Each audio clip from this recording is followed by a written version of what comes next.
Dr. Lammaa Magarsaa turtii yeroo dheertuutiin booda xumuramoo hidha Haaromsaa Guddicha Itoophiyaa irratti ergaa dabarsan. Pirezidaantii mootummaa naannoo Oromiyaatii fi ministeera raayyaa ittisa biyyaa duraanii kan ta'an Dr. Lammaa Magarsaa turtii yeroo dheertuutiin booda xumuramoo hidha Haaromsaa Guddicha Itoophiyaa mormuun irratti ergaa baga gammadanii dabarsan.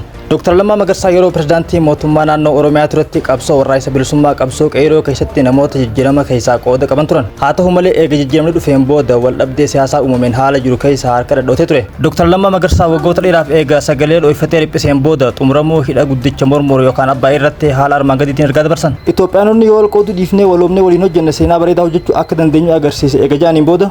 Kun hidha seena qabeessa Itoophiyaanonni hundi xiqqaa hanga guddaatti harka qalleeyyiidhaa kaasee hanga dureeyyii namuu hanga danda'e gumaachuun ashaara keessa kaayyateedha jaan. Walqoonnee osoo hin taane waloomnee seenaan nuti Itoophiyaanonni hojjechuu hin dandeenye akka hin jirre hidhichi ragaadhaa jechuudhaan Itoophiyaanonni hundeen injifannoo keenyaa tokkummaa keenya ta'uu hubachuun boru Itoophiyaa fooyyooytuu arguuf tokkummaan keenya cimsuu fi tiifachuun dirqama keenya jaan. Hidha Haaromsaa kana cinatti lubbuu lammiilee keenyaa guyyaa guyyaan badaa jirtu, dhiiga dhangala'aa jiruu fi haadholee booyaa jiran walumaa galatti nagaa fi tasgabbii biyyattii dhaabbannee furmaata barbaaduuf waliin hojjechuu qabna eega jaaniin booda hooggantoota ogeeyyii fi qaamolee biroo milkaa'ina hidhichaaf gumaacha taasisan galateeffatan. Kun Peace Media Networkidha. Sagantaa kana qopheessee kan isin dhiyeessu aan Ibsaa Masraaji.